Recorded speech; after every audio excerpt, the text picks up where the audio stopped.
This call is now being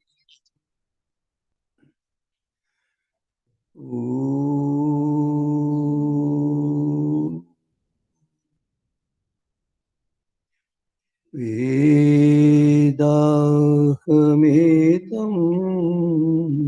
पुरुषं महान्तं आदित्यवर्णं तमसा परसा तमेव विदित्वा अतिमृत्युमेति नान्यः पन्था विद्यते यनाय।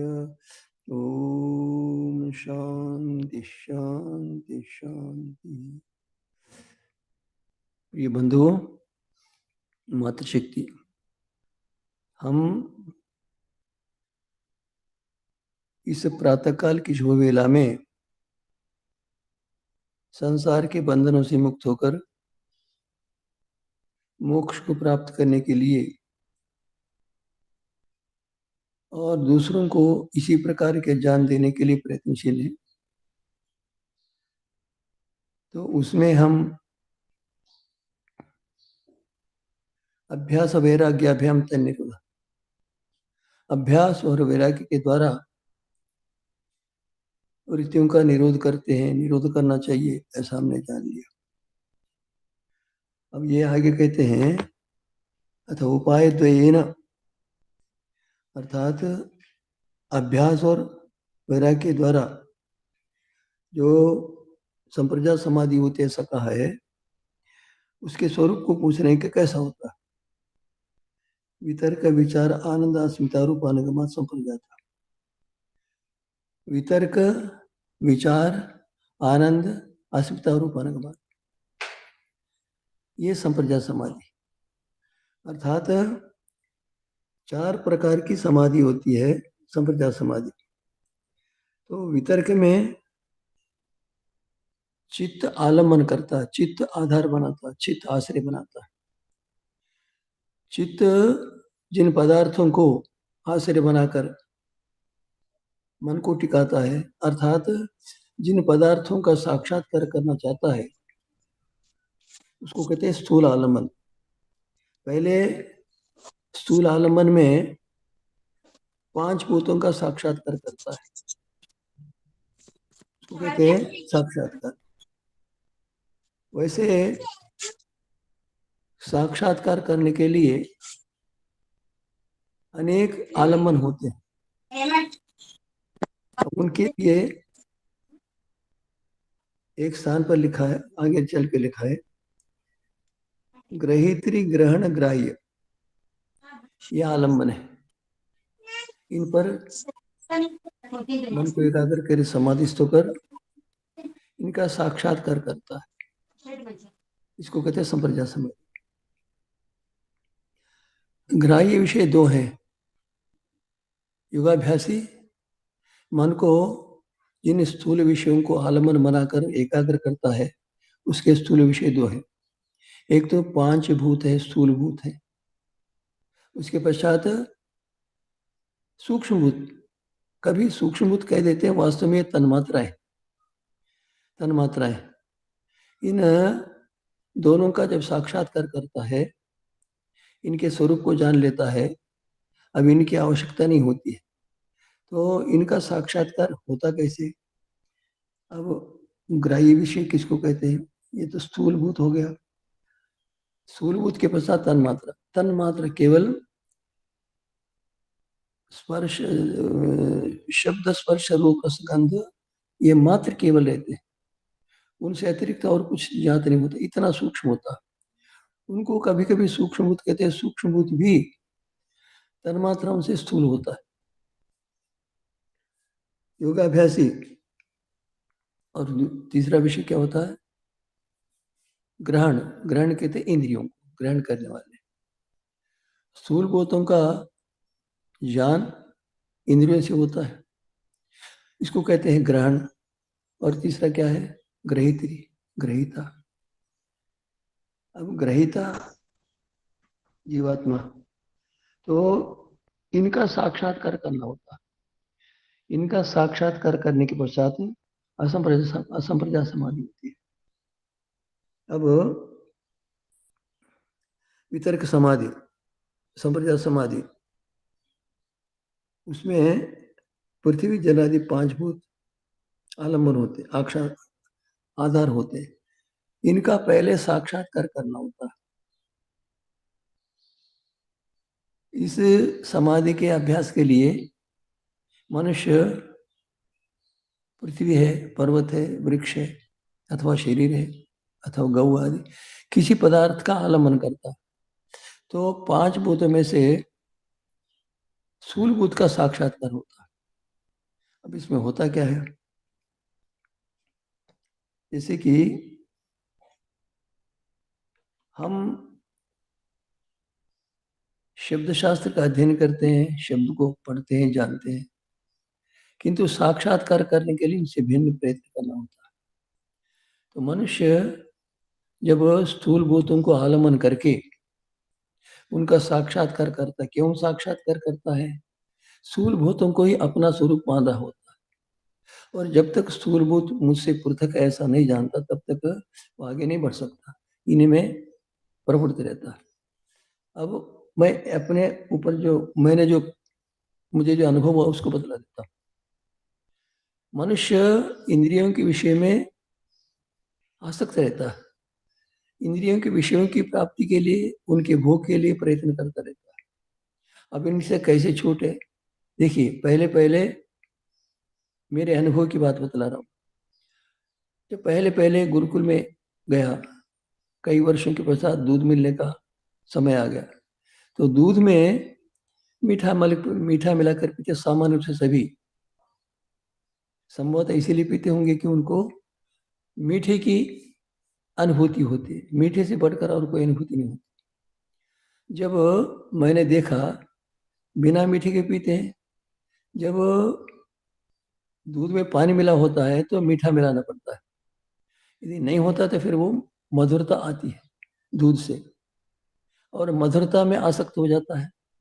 अब शुद्ध दूध होने पर भी लोग मीठे का आदी हो जाते हैं, अभ्यासी हो जाते हैं, उसको मीठा ही लेना, उसी में लगे रहते हैं।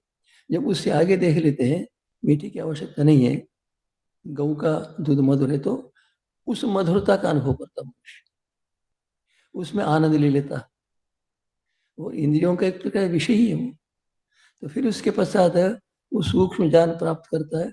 इस मीठे के पीछे मैं लगा रहूंगा तो ठीक नहीं रहे, क्योंकि इससे मेरा स्वास्थ्य ठीक नहीं रहता।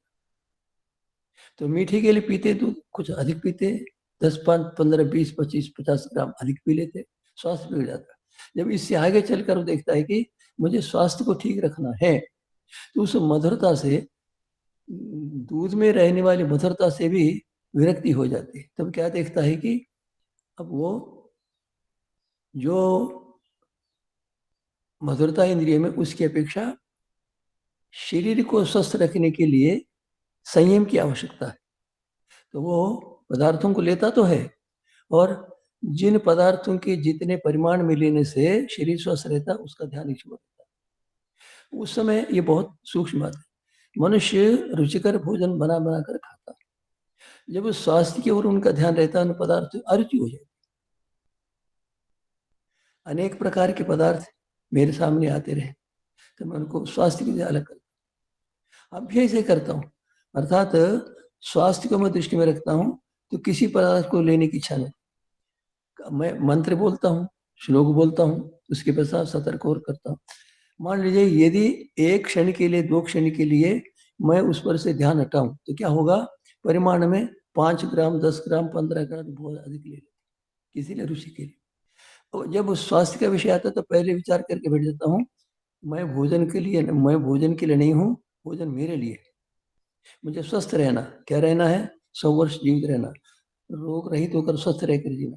ये जब मेरी बुद्धि में ये बात आ जाती है, तो रुचि की स्वाभाविक दूध में या पदार्थों में जो रुचि होती है इसके प्रति अरुचि हो जाती है। केवल अब तो स्वास्थ्य को मुख्य रखना, स्वास्थ्य को स्वस्थ रखना, ये मुख्य हो गया। इस प्रकार क्रमशः स्थूल पदार्थों में मन का आलम्बन करते हुए, मन को आधार बनाते हुए, मन को सूक्ष्म पदार्थ, स्थूल पदार्थों का आधार बनाते हुए उन पर मन को एकाग्र करने का प्रयास करता है। ये क्या होता है? उनके स्वरूप का ज्ञान हो जाता, उनके गंध रस रूप आदि का ज्ञान हो जाता। उसके प्रति फिर वो आगे और जाने का प्रयत्न करता, उसमें भी उनकी अरुचि हो जाती। तो क्या कहते हैं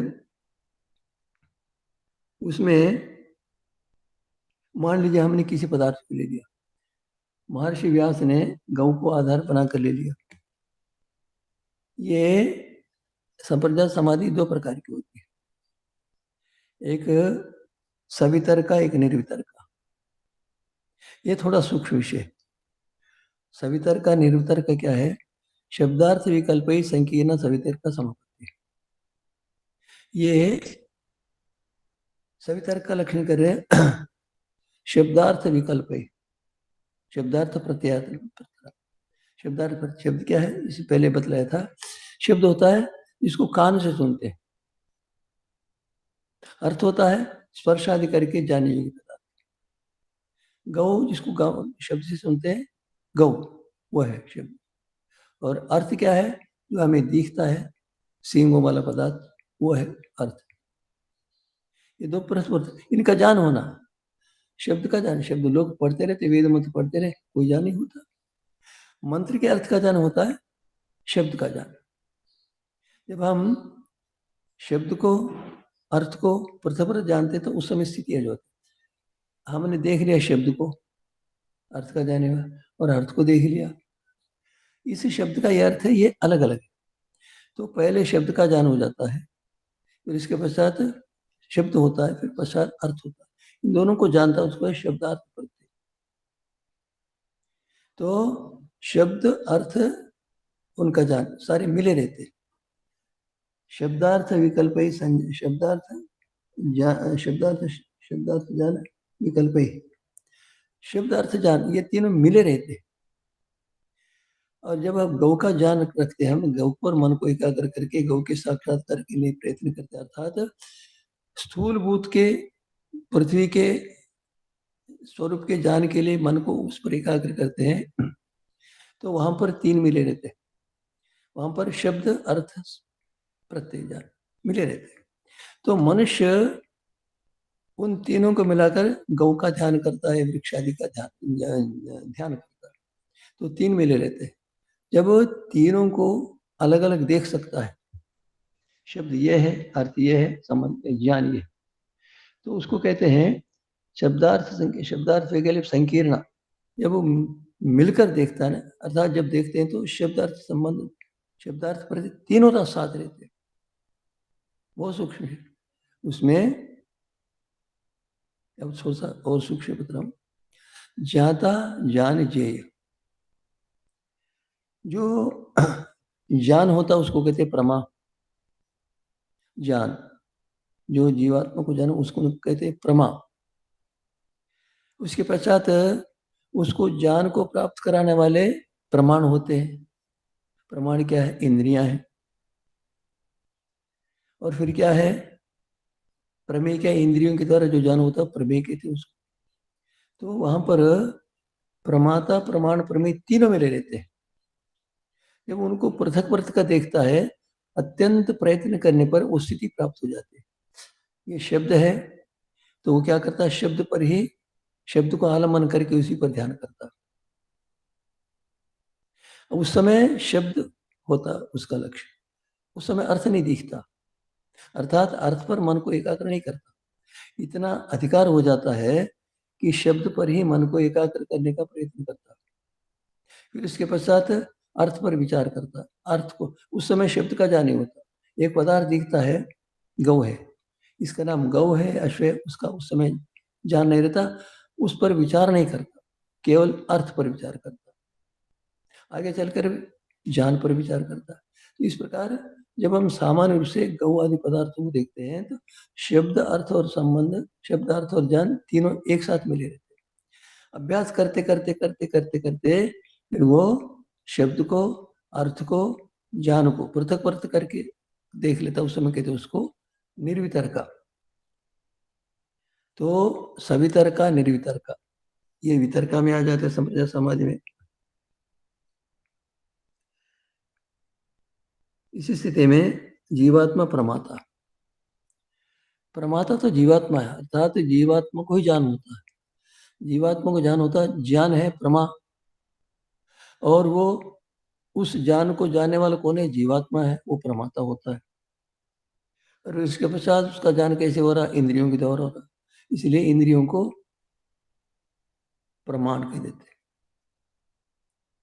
प्रमा ज्ञान, प्रमाता ज्ञान को प्राप्त करने वाला, और जिनसे ज्ञान होता है उनको कहते हैं प्रमाण, और जो ज्ञान होता है उसको कहते हैं प्रमेय।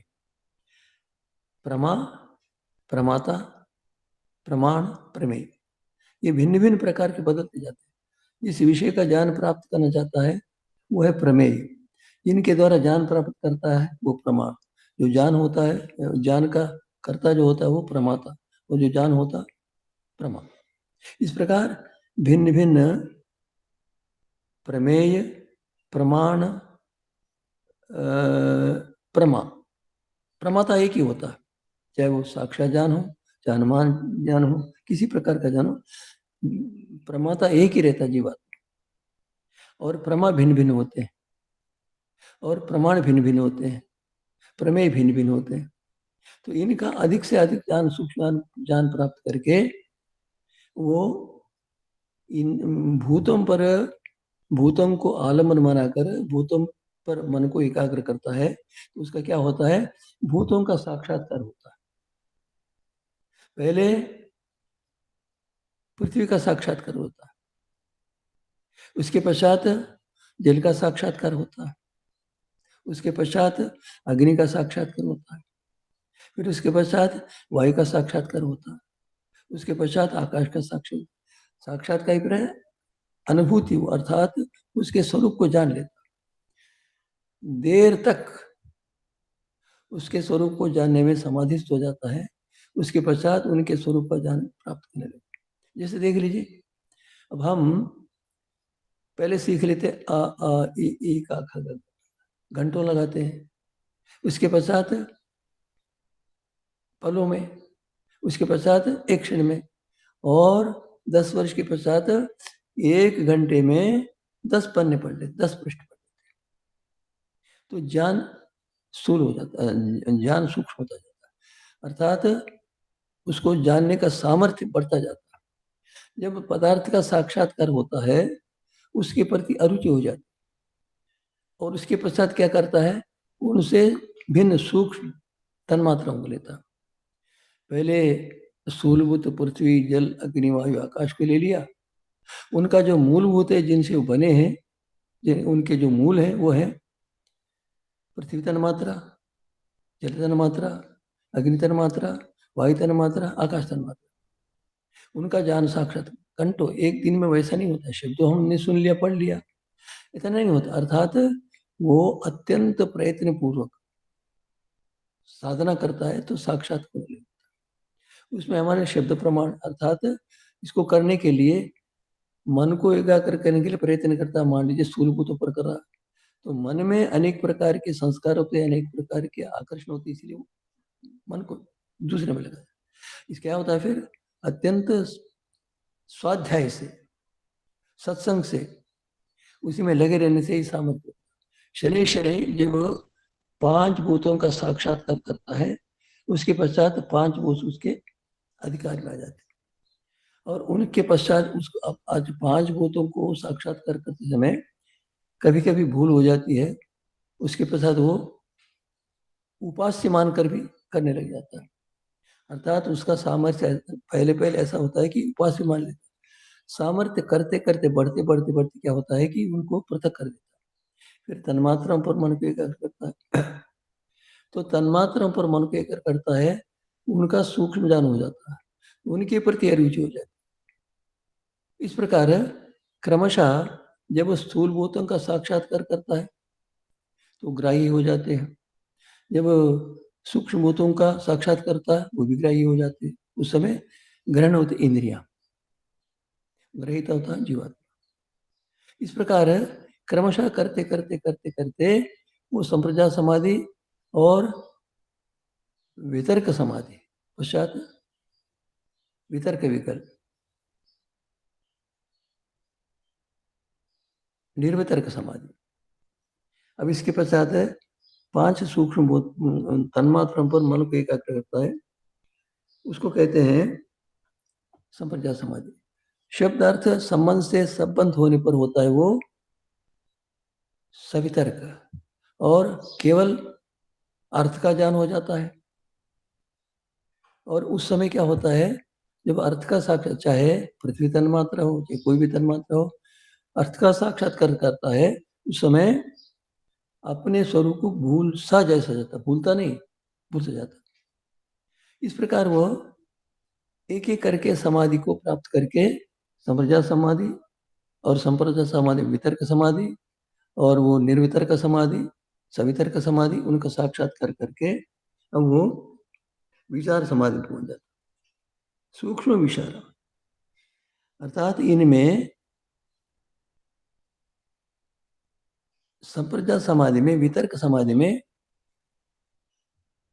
सबका ज्ञान हो जाता, अर्थात पृथ्वी आदि स्थूलभूत तन्मात्रा सूक्ष्मभूत तन्मात्राओं का ज्ञान होता। उस समय वो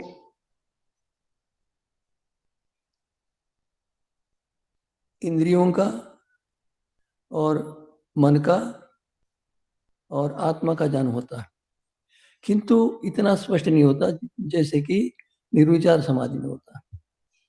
क्रमशः पहले पहले स्थूलों का ज्ञान करता जाता है, सूक्ष्म का ज्ञान मंद गति होता है, अपेक्षाकृत अंतर होता जाता है। इस प्रकार वो सविचार समाधि में आता है। ये वितर्क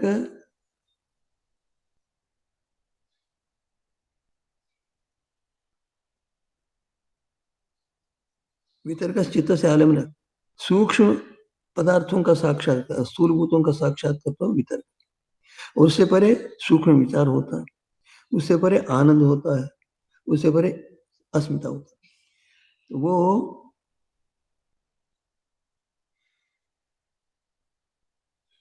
सभी पदार्थों का, अर्थात स्थूलभूतों का, तन्मात्राओं का, इंद्रियों का, महतत्व का, जीवात्मा का साक्षात्कार होता, किंतु उतना स्पष्ट नहीं होता। उसको कहते हैं चतुष्टयानुक्ता समाधि से वितर्क, चारों में रहता है।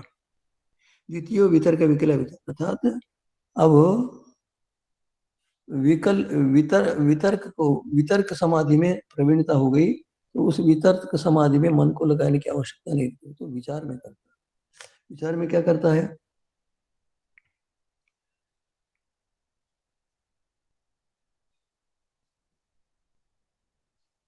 तन्मात्राओं को, गंध तन्मात्रा आदि के चित्त को कर उसके स्वरूप का साक्षात्कार, वह विचारण को समझा, अर्थात जब तन्मात्राओं का ज्ञान प्राप्त करता है,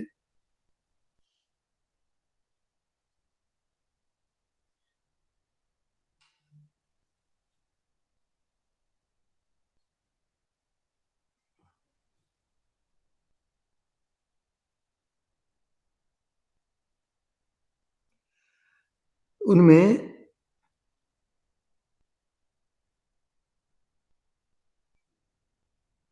तन्मात्रा में मन को एकाग्र करके उनका साक्षात्कार करने के लिए प्रयत्न करता है, उसको कहते हैं विचार संप्रज्ञात।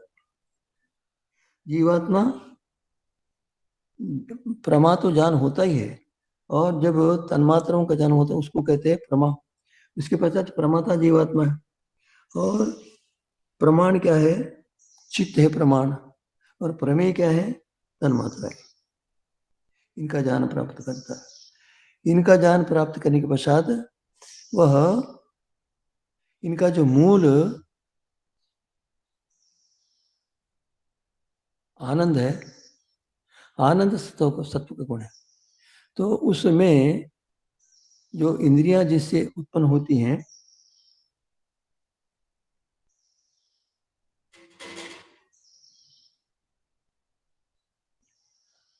उस समय इंद्रियों में मन को एकाग्र करता है, चित्त को एकाग्र करता है।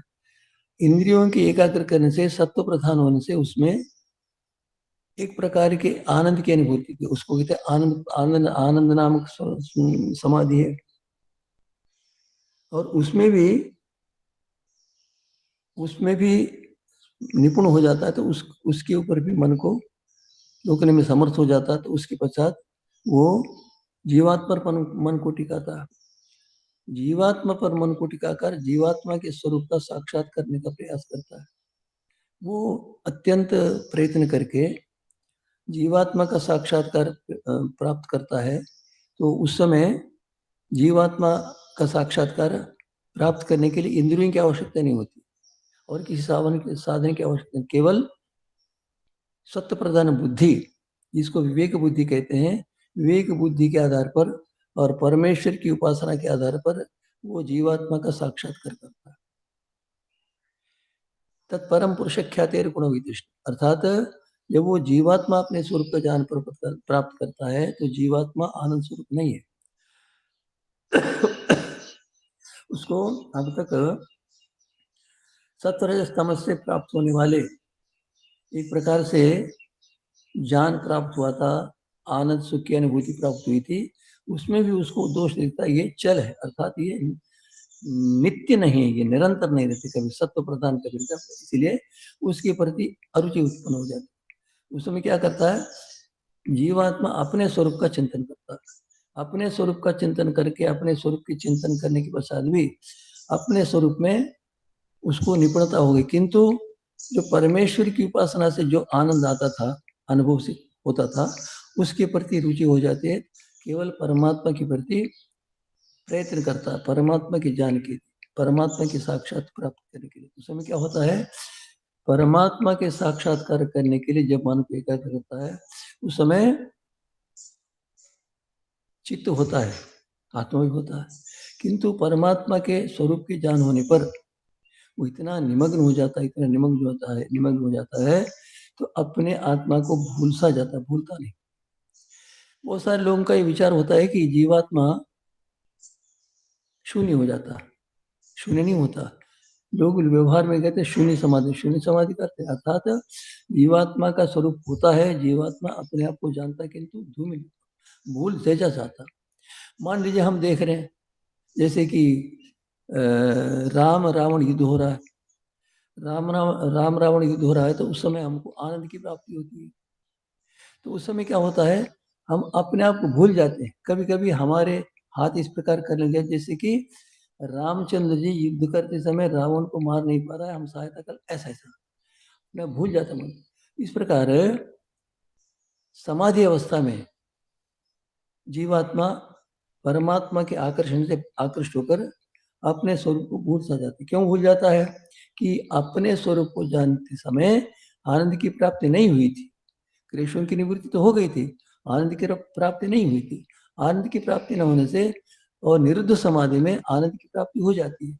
आनंद की प्राप्ति हो जाती है तो उस अवस्था में आनंद से इतना आकृष्ट हो जाता है कि अपने स्वरूप को भूल जैसे जाता है।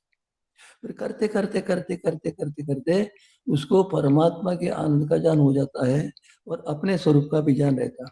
जैसे कि मान लीजिए हम विषयों का सेवन करते हैं, एक नए प्रकार का रुचिकर भोजन पदार्थ सामने आए, उस समय हम अपने आप को भूल जाते हैं, किंतु पश्चात ऐसा ज्ञान होता है कि ये रुचिकर पदार्थ है और हम स्वास्थ्य के लिए भोजन कर रहे हैं, और इसके इसके पश्चात ये ज्ञान हो जाता है कि हम शरीर को स्वस्थ बनाए रखने के लिए भोजन, तब जाकर उस पर संयम कर। इस प्रकार जीवात्मा संप्रज्ञात समाधि से संप्रज्ञात समाधि से प्राप्त ज्ञान से वो और आगे अपने स्वरूप को जानना चाहता, स्वरूप को जान लिया, उसके पश्चात वो परमात्मा के स्वरूप के जानने के लिए प्रयत्न करता। तो इसको कहते हैं सवितर्क समाधि, है ना, संप्रज्ञात समाधि। उसके पश्चात असंप्रज्ञात समाधि होती है। तो कहते हैं असंप्रज्ञात समाधि क्या होता है, कहते हैं अतः असंप्रज्ञात समाधि क्यों उपाय, क्यों हो, असंप्रज्ञात समाधि का उपाय क्या है और अब असंप्रज्ञात समाधि का स्वरूप क्या है, इस प्रकार की जिज्ञासा होती है। तब ये सूत्र प्रवृत्त होता है, विराम प्रत्याभ्यास पूर्व संस्कार शिष्य। विराम प्रत्याभ्यास पूर्व अर्थात विराम का ज्ञान। विराम का ज्ञान क्या है, अब तक चित्त से उसने आलम्बन किया था, सूर्यभूतों का, तन्मात्राओं का, जीवात्मा का, अब उसका आलमन समाप्त हो जाता है। केवल विराम, अर्थात सभी प्रकार के ज्ञान का विराम, उस समय किसी प्रकार का ज्ञान नहीं होता, उसका अभ्यास करता है। अपने स्वरूप का भी ज्ञान नहीं रखता वो, अपने स्वरूप से भी विरत को प्राप्त होता, अर्थात विराम, किसी प्रकार का ज्ञान नहीं होता।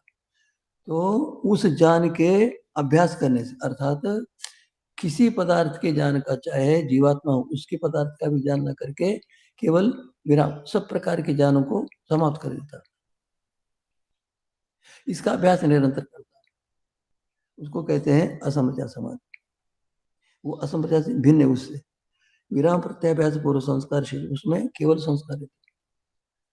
संस्कार दो प्रकार के होते हैं। एक तो जीवात्मा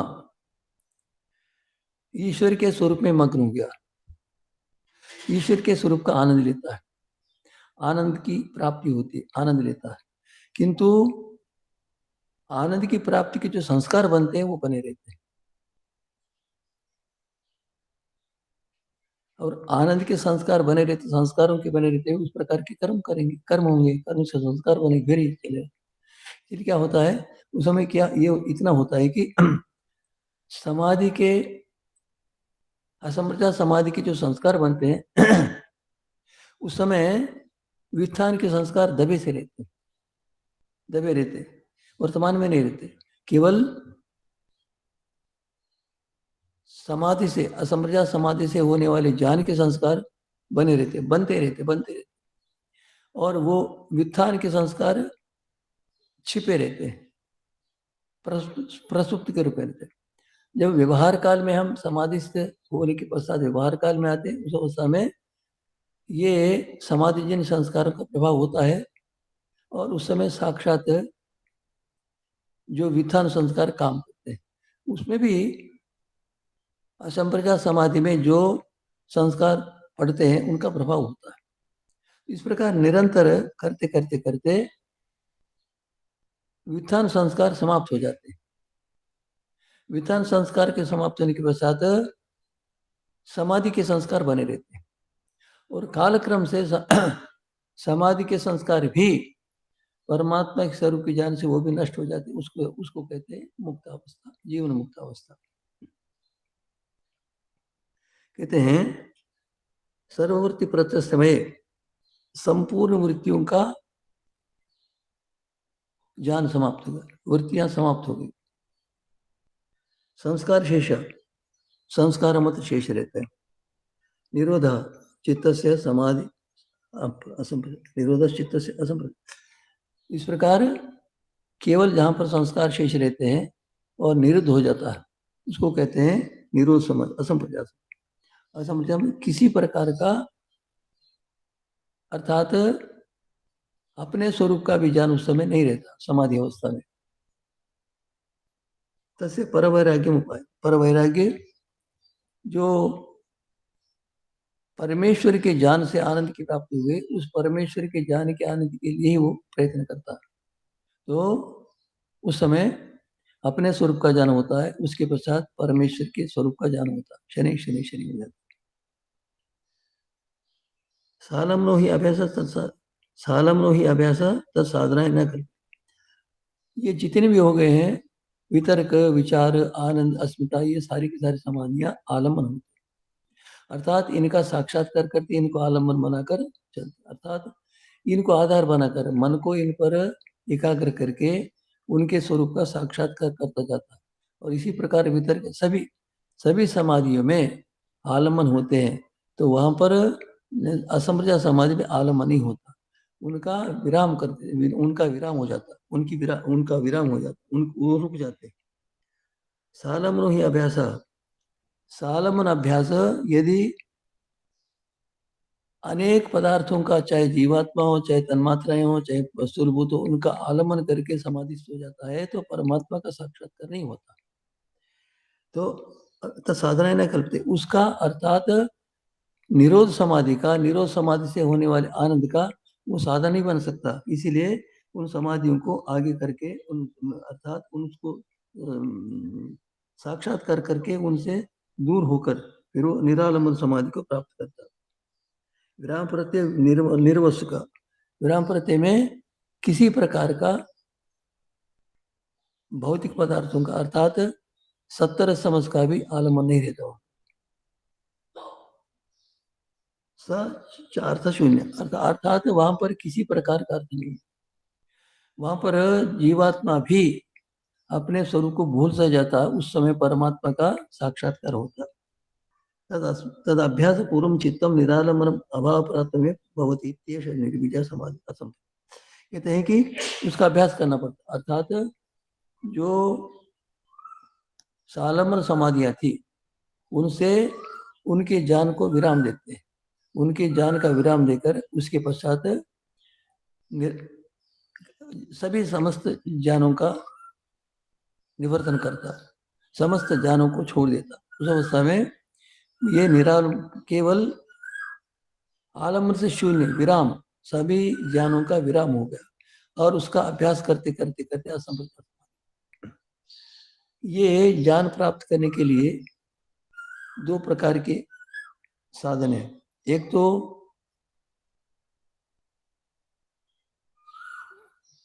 आप्त वचन, मनुष्य समाधि स्थिति को प्राप्त होता है, संप्रज्ञात समाधि को प्राप्त होता है, उसके पश्चात भी वो अनेक प्रकार के व्यवहार काल में अनेक प्रकार के कार्यों को करते करते अनेक प्रकार की जान आ जाते हैं। उस अवस्था में किसी न किसी प्रकार विघ्न आ सकता है, विघ्न आने पर फिर वो दूर हो जाता है।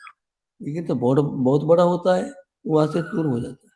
उसके लिए आगम प्रमाण बड़ा प्रमाण, अर्थात आगम प्रमाण के विषय परीक्षण करके जान कर लें कि आगम प्रमाण के मानने से हम उन्नति को प्राप्त करेंगे, निर्भ्रांत हो जाएंगे, मार्ग से च्युत नहीं होंगे। तो ये आगम प्रमाण हम देखते हैं तो समस्त शास्त्रों में प्रत्यक्ष प्रमाण को आधार माना, पहले माना प्रत्यक्ष अनुमान, फिर उपमान इत्यादि, किंतु आयुर्वेद में इन सबको नहीं माना। सबसे पहला प्रमाण है आगम प्रमाण। आयुर्वेद में जो आयुर्वेद का आचार्य बतलाता है उसी को मानना पड़ता है, वो क्या आगम प्रमाण, उसके पश्चात साक्षात हो जाता। तो हम भी यहाँ पर आगम प्रमाण को मानकर चले, अर्थात अब बालक क्या करते हैं, माता पिता की बात को मानते हैं, आचार्य की बात को मानते हैं, तो ये सारे के सारे आगम प्रमाण, अर्थात हमें आगम प्रमाण को आधार बनाकर चले, निरंतर निरंतर वेदों का स्वाध्याय करना चाहिए, ऋषियों के ग्रंथों का स्वाध्याय करना चाहिए, उन्हीं पर मंथन करना, उन्हीं का चिंतन करना चाहिए, उन्हीं को पढ़ना चाहिए, उन्हीं को पढ़ाना चाहिए। इससे क्या होता है, आगम प्रमाण के आधार पर हमारा साक्षात्कृत ज्ञान होता जाता है। भिन्न भिन्न प्रकार के ज्ञान प्राप्त होते रहने से वो अज्ञान से मुक्त होता जाता है। एक आगम प्रमाण सबसे प्रमाण, अर्थात जब मनुष्य आगम प्रमाण को प्राप्त करता है, आगम प्रमाण के अनुसार चलता है, विघ्नों के प्राप्त होने पर भी विघ्नों को दूर करने में समर्थ हो जाता है। ये मेरे जीवन का अनुभव, अर्थात मैंने ये निश्चय कर लिया कि वेद को पढ़ना है, ऋषि बनना है, गुरुकुल में जाने से होगा। तो आज भी मैं इसी को प्रमाण मान कर देता हूँ। इसके आधार पर मुझे इतना ज्ञान हो जाता है, इतना ज्ञान होता है कि मैं च्युत होने से बच जाता हूँ। एक क्षण के लिए भी आगम प्रमाण को आधार नहीं माना, होता है कभी कभी ऐसा। अर्थात भोजन कर रहे हैं, क्या होता है उसमें, वो भोजन करता है तो भोजन की रुचि में ऐसा बह जाता है तो स्वास्थ्य के विषय में ध्यान नहीं रख पाता, बहुत साधना करने पर भी विघ्न आ जाता है। हम शब्द के आधार पर बहुत आगे पहुंच जाते हैं, व्यवहार काल में इतना नहीं होता, साधना करनी पड़ती। आगम प्रमाण बस ये है, इसको लेना है, इसको नहीं लेना है, तो उससे क्या होता है, वो च्युत होने से बच जाता है। आगम प्रमाण सबसे, अभी मैंने बताया था कि ये आयुर्वेद का जो आगम प्रमाण ऐसा है, बस जो भी ऋषियों के ग्रंथ आयुर्वेद में लिखा उसको मैं मानने लग जाता हूँ, तो फिर उसका निरंतर ज्ञान होता है, तो मेरे संयम में उन्नति होती है और मैं स्वास्थ्य की रक्षा में समर्थ होने लग जाता हूँ। तो एक स्थान पर भी कहीं भूल हो गई तो हम शरीर को स्वस्थ नहीं रख सकते और विषयों में बह जाते हैं, साधना नहीं हो पाती।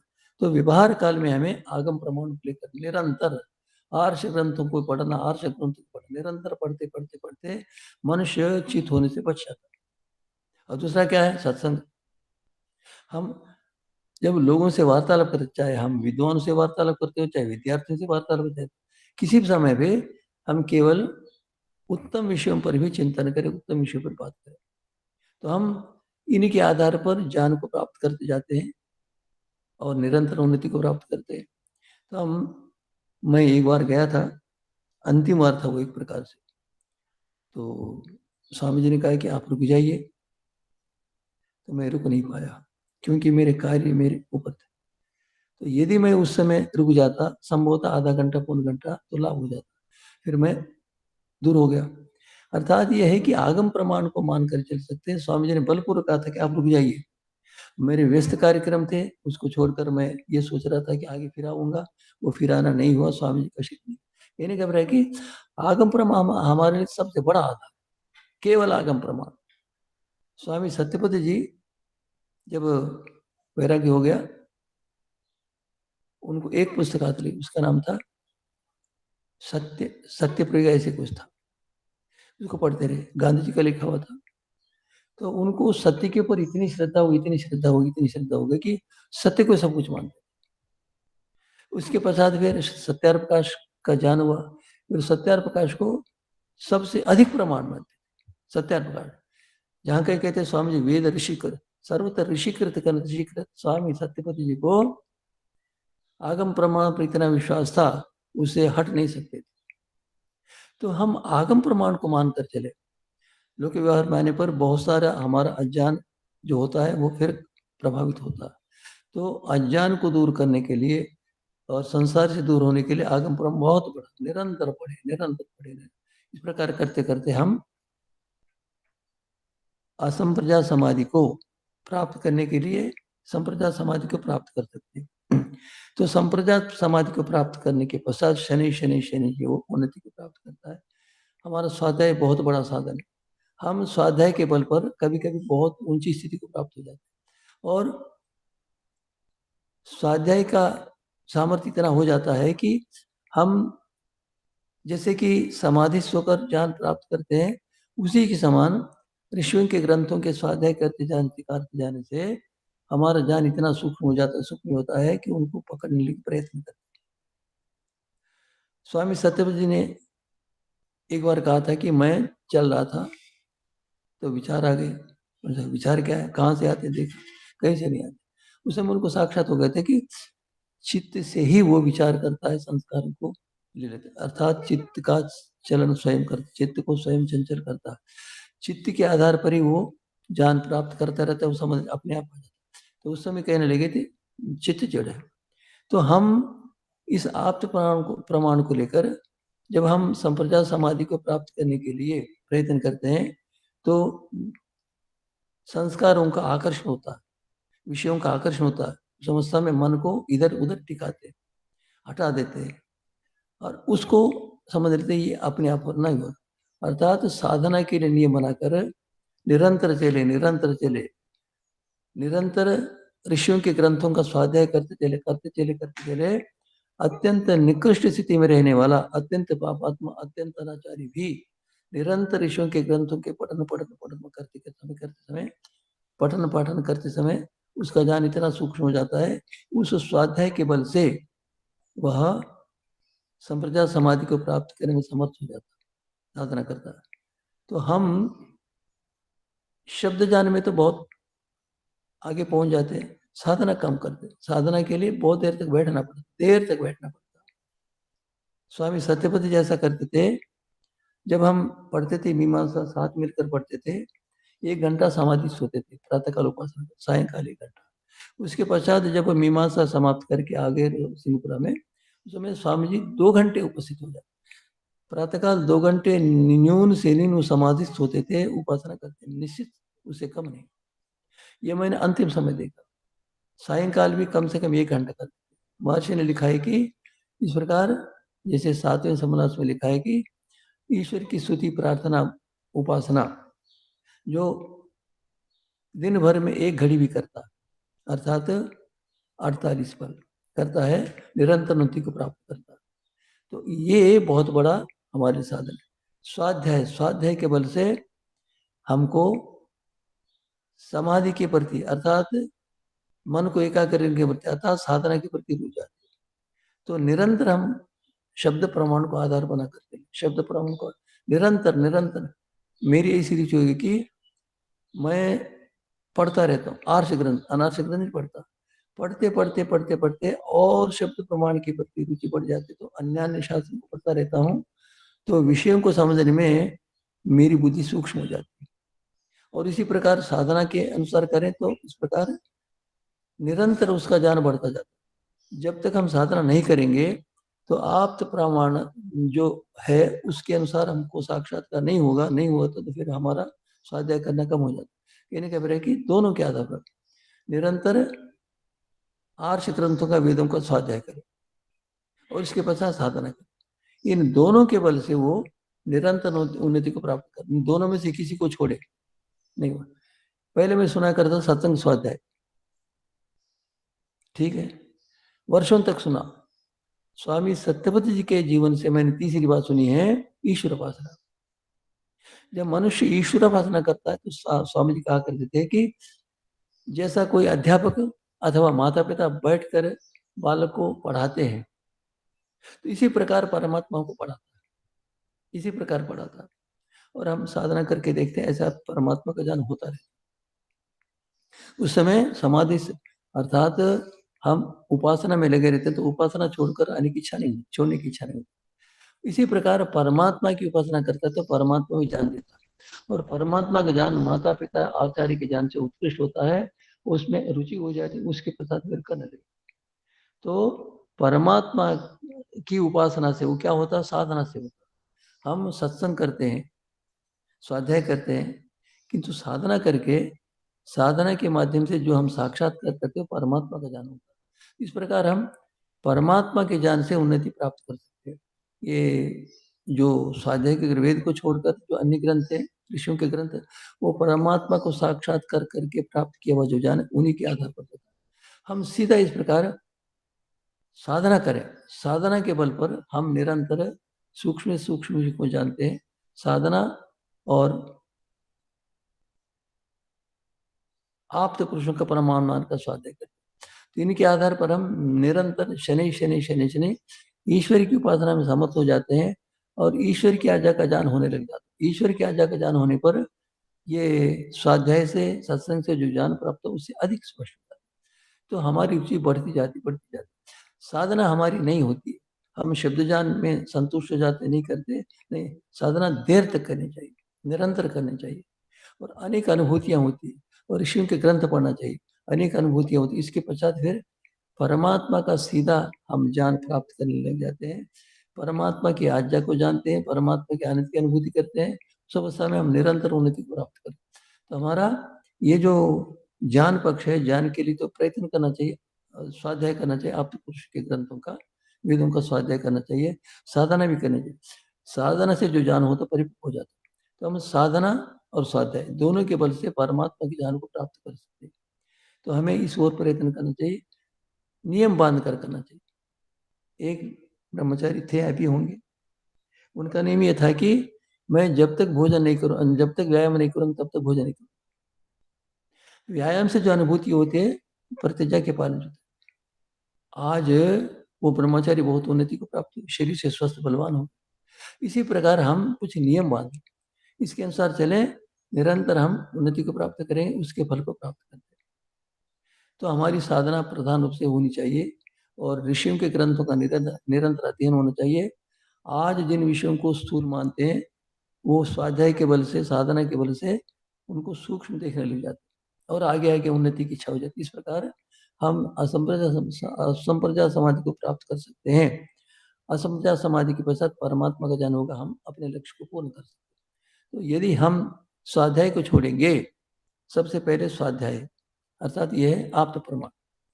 जैसा छोटा बालक, उसकी इच्छा होती है किसी वस्तु को प्राप्त करने की, क्या करता है, वो जानता ही नहीं कहाँ है, तो माता का पल्ला पकड़े, वो समझ रहा था इसके पकड़ने से हो जाए। इसी प्रकार स्वाध्याय, निरंतर स्वाध्याय, निरंतर स्वाध्याय, स्वाध्याय करते करते अपने आप भूल जाए ऐसा आने लग जाता है, फिर उसकी वृत्ति बदल जाती।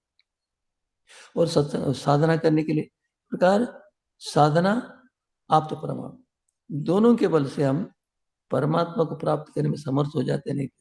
हम केवल शब्द शास्त्र को सुनकर संतोष ना, साधना करने से उनका साक्षात्कार, साधना और आप्त प्रमाण दोनों के बल से निरंतर हम किसी भी स्थिति में हो निरंतर उन्नति को प्राप्त कर सकते, इसके बिना उन्नति को प्राप्त नहीं। तो ये तो संक्षिप्त में मैंने बताया। इसी विषय में कोई संदेह हो तो, शंका हो तो पूछ सकते हैं।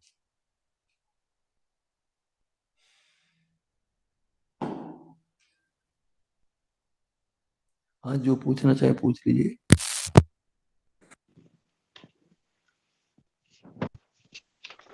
ओम नमस्ते स्वामी जी। ओम नमस्ते स्वामी जी। ओम हाँ ओम नमस्ते स्वामी जी। శుభం శుభం చెప్పండి స్వామిజీ. నిర్వితర్క సవితర్క ఇది స్పష్టంగా అర్థం కాలేదు స్వామిజీ. నిర్వితర్క सवितर्क सवितर्क निर्वितर्क ये है जब हम शब्दार्थ संपद, जैसे मान लीजिए गौ पर हम मन को एकाग्र कर रहे हैं, उसमें क्या दिखता है? गौ शब्द का ज्ञान होता है, गौ अर्थ का ज्ञान होता है और अर्थ भी होता है। अर्थात गौ को देखते समय हम शब्द से दूर नहीं होते। जब शब्द से दूर होकर अर्थ का ज्ञान होता है तो उसको कहते हैं सवितर्क, निर्वितर्क। अब शब्द का ज्ञान है, अर्थ का ज्ञान है और उन दोनों के संबंध का ज्ञान है तो कहते हैं सवितर्क। हम जब समाधि, बहुत सूक्ष्म विषय है, वैसे सुनने सुनाने मात्र से समझ में आता, अर्थात केवल शब्द, गौ शब्द पर ही मन को टिकाना होता है। उस समय गौ नामक पदार्थ हमारी दृष्टि में नहीं आता। గవ్వ అనే శబ్దం పైన మనసుని ఏకాగ్రం చేస్తాం. అప్పుడు గవ్వ అనే శబ్దమే కనిపిస్తుంది కానీ అప్పుడు గవ్వ అనే పదార్థం మనకు భాషించదు, కనిపించదు. దాన్ని నిర్వితర్క అంటాం. సవితర్క అంటే గవ్వ అనే శబ్దము, గవ్వ అనే అర్థము, గవ్వ అనే జ్ఞానం మూడు ఉంటాయి మనకు సవితర్కలో. నిర్వితర్కలు అవి ఉండవు, ఒకటి ఏదైనా ఒకటి. దేనిపైన మనసుని చేసి అదే ఉంటుంది, శబ్దమైనా సరే, అర్థమైనా సరే, జ్ఞానమైనా. సవితర్కలో మూడు జ్ఞానాలు ఉంటాయి, మూటి భేదం వేరువేరుగా కూడా ఉంటుంది. అంటే శబ్దము, దాని అర్థము, తర్వాత గోవు అనే అది జ్ఞానం. శబ్దము, అర్థము, జ్ఞానం అవి సవితర్కలో ఉంటాయి. సవితర్కలు ఉంటాయి. ఆ తర్వాత నిర్వితర్కలో ఏదో ఒకటి ఉంటుంది. దేనిపైన శబ్దము కానీ, జ్ఞానము కానీ, అర్థం కానీ. స్వామీజీ ధన్యవాదాలు. శుభం శుభం.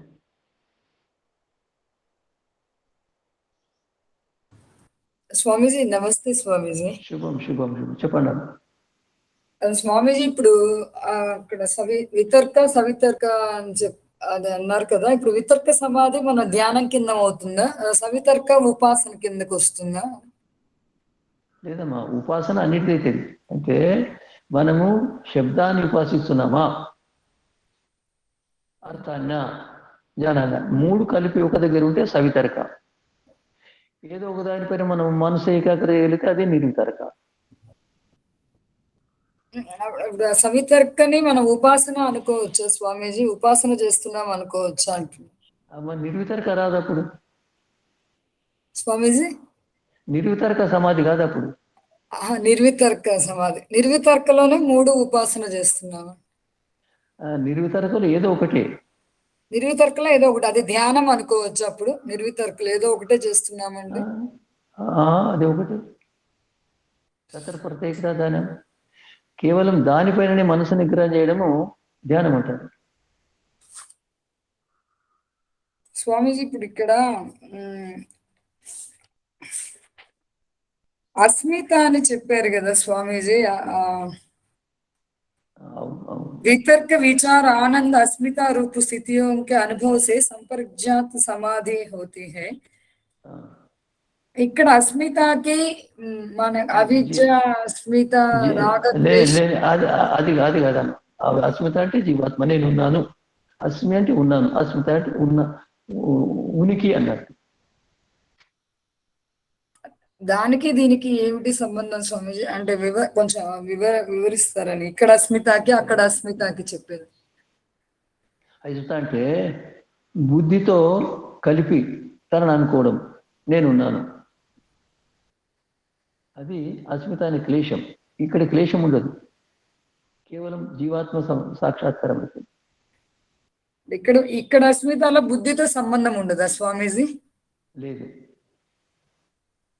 ఉంటుంది బుద్ధి, కానీ బుద్ధి అక్కడ ముఖ్యం కాదు. అది జీవాత్మ తన స్వరూపాన్ని సాక్షాత్కారం చేసుకుంటాడు. అది బుద్ధి సాయము, ఈశ్వర సాయం కూడా ఉంటుంది, కానీ అది అప్రధానం. జీవాత్మ ఎందుకు ఇలా సాక్షాత్కారం ఉపయోగించాల్సి వచ్చింది స్వామీజీ అస్మిత అనేదాన్ని? అక్కడ ఇక్కడ ఎందుకు? ఆ పదము అర్థం ఏమన్నా? ఒక శబ్దానికి చాలా చాలా అర్థాలు ఉంటాయమ్మా.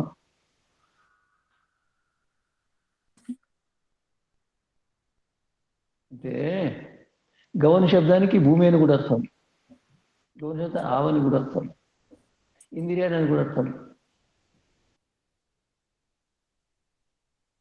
స్వామీజీ అమ్మా, బుద్ధితో తనని విడిగా చూసినప్పుడు అది అస్మిత సమాధి. స్వామీజీ తన ఆత్మ సాక్షాత్కారం అవుతుంది, తన సాక్షాత్కారం అవుతుంది.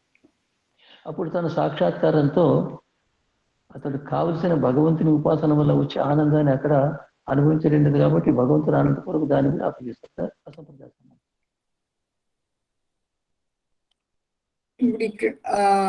धर्म मेघ समाधि को प्राप्त कर लेता है और अपने स्वरूप को जान लेता है, तब उससे भी वैराग्य उत्पन्न हो जाता है. ఆత్మ ఇక్కడ చిత్తముతో సంబంధం అయి ఉంటుందా స్వామి? ఇప్పుడు చిత్తము యొక్క స్థితి ఏంటి ఇక్కడ? చిత్తం అంటే చిత్తం సామాన్యంగా ఉంటుంది, అత్యంత అవ్యక్తంగా అది మర్చిపోయినట్టు ఉంటుంది. అక్కడ కేవలం దాన్ని విస్మరించి కేవలం తన స్వరూపం పైన ఏకాగ్రం చేస్తాడు మనసుని. అది తప్ప వేరే వృత్తిని అక్కడ ప్రారంభం చేయడు. అప్పుడు వితరకాదిట్లో కూడా ఆత్మ పర్యానం అవుతుంది, కానీ అంత స్పష్టం కాకుండే. అస్మిత సమాధిలో జీవాత్మ యొక్క స్వరూపం ఎట్లా స్పష్టమవుతుందో అట్లా ఇంతకు మొదలు కాదు. ఇది కూడా నిర్వతరిక సమాధిలో ఎంత సాక్షాత్కారమే అంత కాదు, అట్లా స్థాయిలు పెరుగుతాయి. ఇప్పుడు ఇవన్నీ మనము సాధన చేయాలి అంటే, ఇప్పుడు స్వాధ్యాయం చేస్తున్నాం స్వామిజీ, ఉపాసన కూర్చున్నాం. ఉపాసన తీసుకున్నప్పుడు అంటే మీ ద్వారా మేము తెలుసుకోవడం జరిగింది. శిబిరానికి వచ్చినప్పుడు క్రియాత్మక యోగాభ్యాసంలో గాయత్రి మంత్రాన్ని తీసుకొని దాన్ని అర్థసహితంగా చేయమని చెప్తారు. అట్లా ఈశ్వర ప్రణిధానం చేయమని చెప్తారు. ఇప్పుడు అట్లా మనం చేయడం వల్ల మనకు అక్కడ ఆ స్థితిలో మనకి సమాధి స్థితి అనేది లభిస్తుందా? క్రమంగా అది మనము అక్షరాలు నేర్చుకున్నప్పుడు వేదజ్ఞానం కాదు. ఆ తర్వాత ఒక గంటలో 4 పూటలు చదువుతాం, అప్పుడు కాదు. క్రమక్రమంగా యోగాభ్యాసం చేస్తూ 6 గ్రంథాలు చదివినప్పుడు భగవంతుడు సాక్షాత్కారమయ్యే అవకాశం ఉంది సాధన ద్వారా. ఇవన్నీ సాధనాలే. నేను అక్షరాలు లేకుండా పరమాత్మను సాక్షాత్కారం చేసుకుంటే అది కాదు. కానీ మొదలు చదవాలి, వేదాలు శాస్త్రాలు చదవాలి, అభ్యాసం చేయాలి. ఆ విధంగా వేదశాస్త్రాల ద్వారా బుద్ధిని సూక్ష్మం చేసుకోవాలి. ఈ విధంగా క్రమక్రమంగా ఉన్నతి చేస్తే తన స్వరూపాన్ని తెలుసుకునే సామర్థ్యం వస్తుంది. తర్వాత భగవంతుని స్వరూపాన్ని తెలుసుకునే సామర్థ్యం వస్తుంది. అవి లేకుండా రాదు. అది ఒకవేళ అకస్మాత్తుగా మనకు సమాధి స్థితి లభించినా కూడా అది మొదటి జన్మ, ఇంతకంటే పూర్వజన్మలు అది ఉండే క్రమమే. ధ్యానానికి అవే ఆధారాలు, సోపానాలు. అభ్యాస వైరాగ్యాభ్యంత నిరోధ. అభ్యాసం అంటే భగవంతుని కొరకు యమ నియమాలను పాటించడం. వైరాగ్యము ఆ విడివిడిగా చూసిన పదార్థాల పేరుతో విడివిడిగా చూసిన పదార్థాలను వాటికంటే ఉత్కృష్టమైన పదార్థాలు ఉంటాయని తెలుసుకోవడం వైరాగ్యం.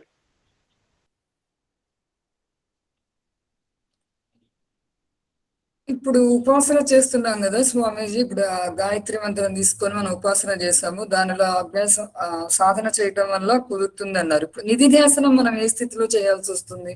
నిధిధ్యాసనం ఎందుకు చేస్తాము? అంటే వస్తువు యొక్క సాక్షాత్కారం అది నిధిధ్యాసనం ద్వారా జరుగుతుంది. దాన్ని చేసి ఇప్పుడు మీరు గాయత్రి మంత్రం చదువుతున్నారు.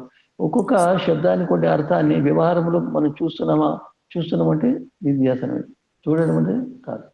అంటే వ్యవహారములో చూడటం దాని నిధిధ్యాసనం. అది మనము శబ్దం ద్వారా విన్నాం కదా పరమాత్మని స్వరూపం అని. మరి నిధిధ్యాసనం ద్వారా వచ్చే జ్ఞానానికి ఈ జ్ఞానానికి చాలా భేదం ఉంటుంది. అంటే నిధిధ్యాసనం అంటే దేని పైన నిధిధ్యాసనం చేస్తున్నామో ఆ పదార్థ సాక్షాత్కారమే. అదే వ్యవహారంలో మళ్ళీ ఏం సంస్కారాలు ఉంటే మళ్ళీ చ్యుతం చేసేది, అక్కడ దూరం చేసేది. అది లేకుండా వ్యవహారంలో కనిపిస్తుంది సాక్షాత్కారం. నిధిధ్యాసనంలో ఏ విధంగా చూస్తున్నామో అదే విధంగా వ్యవహారం ఉంటే అది సాక్షాత్కారమే. లేకపోతే దాంట్లో లోపం ఉన్నట్టు మళ్ళీ అభ్యాసం చేయాలి. మన దైనందిక దినచర్యలో మనము ఉపాసన ఏదైతే చేస్తున్నామో, ఉపాసన చేసిన తర్వాత మన దినచర్యలో దైనందిక దినచర్యలో మనం ఈ నిధిధ్యాసనం అనేది ఉండటానికి కుదురుతుందా స్వామీజీ? అడుగడుగున ప్రతి నిమిషము ప్రతి సెకండ్ అలా మనము కాదు. అయితే నిధిధ్యాసనం ద్వారా దేని సాక్షాత్కారం చేసుకున్నాము అది పనిచేస్తుంది అక్కడ. ఉదాహరణ కొరకు మనం భోజనం చేస్తున్నాం. భోజనం చేస్తుంటే మన రుచి ఎటు ఉన్నదటు? ఆరోగ్యం పైన ఉన్నదా మన శ్రద్ధ, లేక భోజనం పైన ఉన్నదా? ఆరోగ్యం పైన ఉన్నట్టు మనకు నిధిధ్యాసన ఆరోగ్యం చేసినట్టయితే అప్పుడు భోజనం పైన సంయమం చేస్తాం. ఇలా సంయమం చేయం, అది ఆరోగ్యాన్ని దెబ్బతీస్తుంది. మనము నిధిధ్యాసనాన్ని కూడా ఉపాసనాలను చేయాలి స్వామీజీ, కూర్చొని దాని మీద మనం ధ్యాస అలా ఏదన్నా? అదే మీరు స్థూలభూతాలు కానీ ఏదైనా ఒక దాన్ని తీసుకొని దాన్ని అంటే దాని చివరి స్థితి వరకు, చివరి స్వరూపం వరకు దానిపైన మనసుని ఏకాగ్రత సాక్షాత్కారం చేసుకుంటే ఆ జ్ఞానం వల్ల కలిగే లాభం వ్యవహారం వల్ల మనకు కల్పిస్తుంది. అది వ్యవహార కాలం కూడా కల్పిస్తుంది. ఆరోగ్యం ముఖ్యం. 100 ఏళ్ళు రోగాలు లేకుండా ఉండాలనుకుంటే, 400 ఏళ్ళు జీవించాలనుకుంటే ఈ జ్ఞానం అవసరం అనుకున్నాం. అప్పుడు మనము భోజనం పైన సంయమం చేస్తాం, సకాలాన్ని భోజనం చేస్తాం, సకాలాన్ని నిద్రిస్తాం. ఇక ఇక్కడ ఆరోగ్య శాస్త్రానికి విరుద్ధంగా వ్యవహారం ఉండదు. ఇప్పుడు భోజనం ఇష్టం చేస్తాం కానీ సకాలంలో చేయము. ఒకసారి 10 గంటలకు, ఒకసారి 11, ఒకసారి 12 అట్లా. అయితే ఏ పదార్థాన్ని మనం సాక్షాత్కారం చేసుకుంటామో దానివల్ల వ్యవహారంలో ఆ లాభం కనిపిస్తుంది, మిగతా వాటి కనిపించదు. మనం ఉపాసన చేయటం నిధిధ్యాసనం అవుతుందా స్వామీజీ? ఉపాసన అంటే దాన్ని మనం సాక్షాత్కారం, ఒకటి శబ్దము, ఒకటి ఏంటంటే స్తుతి, ప్రార్థన, ఉపాసన. ఒక పదార్థాన్ని సాక్షాత్కారం చేస్తారు. దేన్ని? భూతాలనా లేక ఆత్మన? అయితే ఆ విధంగా మనం మొదలు శబ్దం అంటే స్తుతి, ఆ పదార్థాన్ని తెలుసుకుంటాం. తర్వాత దాన్ని మనం ఆశిస్తాం, ప్రార్థిస్తాం. తర్వాత ఆ పదార్థం మనకు లభిస్తుంది. అది జీవాత్మ కావచ్చు, ఈశ్వరుడు కావచ్చు, స్థూలభూతాలు కావచ్చు, మనసు కావచ్చు, ఇంద్రియాలు కావచ్చు, ఏదైనా దాన్ని సాక్షాత్కారం చేసుడు ఉపాసన. ఆ సాక్షాత్కారం పంచభూతాలత, ఇంద్రియాలత, లేక మనసుదా, ఆత్మదా, పరం, అది వేరు సంగతి.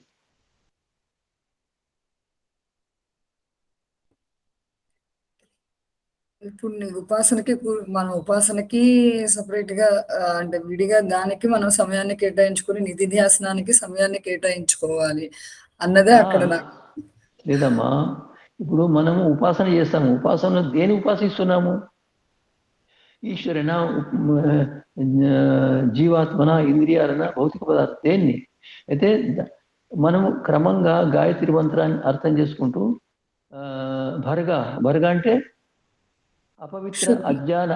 అపవిత్రాలను అజ్ఞానానికి నాశనం చేసే స్వరూపం. అయితే ఆ భగవంతుని స్వరూపాన్ని మనము సదర్థ భావనం అంటే ఆ ఓం శబ్దాన్ని తీసుకోవడము, భగవంతుని స్వరూపాన్ని చింతన చేయడం. ఆ విధంగా ఆ భగవంతుని సాక్షాత్కారం అవుతుంది, ఆత్మ సాక్షాత్కారం అవుతుంది, మన సాక్షాత్కారం అవుతుంది. మనం అన్నిటికంటే పైకి పోయినాం కదా, అది ఈశ్వర సాక్షాత్కారం చాలా శ్రేష్టం. దాన్ని ఉపాసిస్తూ మనము ఈశ్వర స్వరూపాన్ని మెల్లమెల్ల తెలుసుకోగలుగుతాం. ఈశ్వర స్వరూపాన్ని తెలుసుకున్నప్పుడు ఆ విధంగా వ్యవహారం ఎట్లా ఉంటుందో అట్లా వ్యవహారం రావాలి. కానీ రాదు, మళ్ళీ ఉపాసన చేస్తాం, మళ్ళీ వ్యవహారం చేస్తాం. ఆ విధంగా వ్యవహారం ద్వారా మనం లోపల ఉండే బలహీనతలను దూరం చేసేసి యథార్థ స్థితికి పొందుతాము, యథార్థ సంపాదిస్తాం.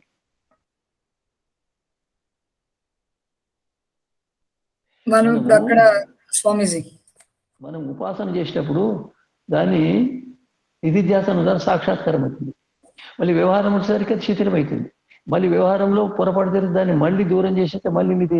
ఆ విధంగా యోగా స్వాధ్యాయం ఒకటేమంటే యోగా స్వాధ్యాయమాసిత స్వాధ్యాయ యోగమాసిత. ఒకటంటే మనం ఈశ్వరుని జపించాలి, ఓంను జపించాలి, ఈశ్వరుని ఓం శబ్దాన్ని ఉచ్చరించాలి, ఈశ్వరుని స్వరూపాన్ని చెప్పి. ఈ విధంగా చివరికి ఏమైతే భగవంతుడు సాక్షాత్కారం అవుతుంది. అది ఉపాసన. మనం ఒక విధంగా చూస్తే భగవంతుని సాక్షాత్కారం కావాలని గాయత్రి మంత్రం జపిస్తున్నామంటే అది ప్రార్థన అన్నట్టు. భగవంతుని సాక్షాత్కారం అయితే ఉపాసన. నిధిధ్యాసనం ఎప్పుడు అవుతుంది స్వామీజీ అప్పుడు అక్కడ? అంటే ఇప్పుడు మనకు భగవంతుని సాక్షాత్కారమే అది నిధ్యాసనమే. వ్యవహారంలో అక్కడ ఈశ్వరుని ఆజ్ఞను పాటించడం ఏ విధంగా శబ్దాలు మనం చూసినామో ఆ విధంగా వ్యవహారం జరిగిందంటే నిధిధ్యాసన కొరత వచ్చినట్టు. మళ్ళీ దాని వ్యవహారం మొదలుపెట్టి ఉపాసన మళ్ళీ అక్కడ నిధిధ్యాసన ద్వారా ఎటువంటి సుస్థిరమైన జ్ఞానం అవుతుంది. అప్పుడు ఎటువంటి ప్రతికూల పదార్థ స్థితిలో కూడా ఎటువంటి ప్రతికూల సంస్కారాలు కూడా మనం చ్యుతులం కాకుండా అదే స్థితిలో ఉండగలుగుతాం. నైపుణ్యం వస్తుంది దాంట్లో. మరి మనకి ఇక్కడ అష్టాంగ యోగ మార్గం అంటే యమ నియమ ఆసన ప్రాణాయామ ప్రత్యాహార ధారణ ధ్యాన సమాధి అని ఇచ్చారు. ఇప్పుడు ఈ నిధి ధ్యాసనం అనేది ఎందుకు ఎక్కడ ఇవ్వడం జరిగింది స్వామీజీ? ఎలా ఎందుకు చెప్పాలి? దీంట్లో నిధిధ్యాసనం వస్తుందండి. ఇప్పుడు ఏంటంటే 3 పదార్థాల సాక్షాత్కారం కావాలి కదా స్వామీజీ. ప్రకృతి, జీవుడు, పరమాత్ముడు. మనకు వీటి సాక్షాత్కారం అయితే మోక్షం అనుకోండి. నిధిధ్యాసనం ద్వారా ఇవన్నీ అవుతాయి. నిధిధ్యాసనం ద్వారా మనం ప్రకృతి పూర్తిగా తెలుసుకుంటాం.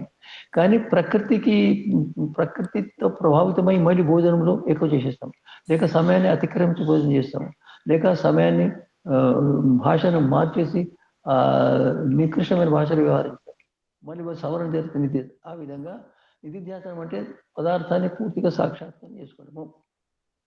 వ్యవహారంలో సరిగ్గా వస్తుందా లేదా, లేకపోతే మళ్ళీ వ్యవహారంలో లోపాలు జరిగితే దాన్ని మళ్ళీ తీసుకోవచ్చు. నిధిధ్యాసనం వ్యవహారంలో కూడా నిధ్యాసనం పండితే సఫలమైనట్టు. వ్యవహారంలో నిధ్యాసనం ఇప్పుడు అర్థమైంది స్వామీజీ. ధన్యవాదాలు స్వామీజీ. నమస్తే స్వామీజీ. శుభం శుభం శుభం. ఇప్పుడు अब इसको यही समाप्त कर देते हैं.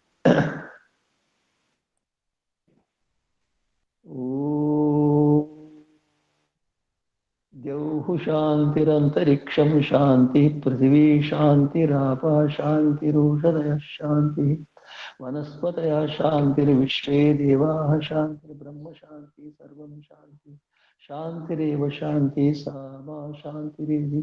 ओम